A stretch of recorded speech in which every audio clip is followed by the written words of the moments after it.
These were the scenes of violence in Southport last night, after what should have been a tribute to 3 young girls killed in a knife attack turned into a nightmare.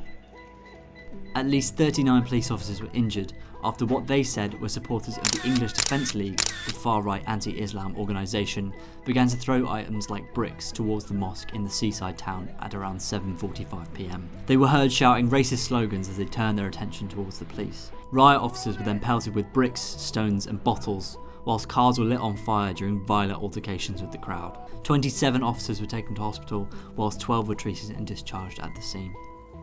The violent protests came after hundreds of people took part in a peaceful vigil earlier in the day. This was to remember the 3 victims of a stabbing attack in the city earlier this week.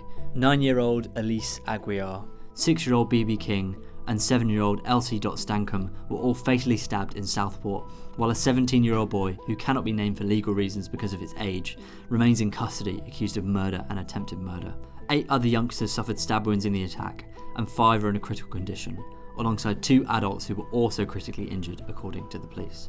Throughout the day, tearful mourners left flowers for the victims. Jenny Stancombe, the mother of 7-year-old Elsie, who was killed in the Southport knife attack, took to social media to plea for an end to the violence in the evening. She said, "This is the only thing that I will write, but please stop the violence in Southport tonight. The police have been nothing but heroic these last 24 hours, and they and we don't need this." Anger from the far right had been provoked by false claims which had spread online that the suspect was an asylum seeker who had arrived in the UK by boat.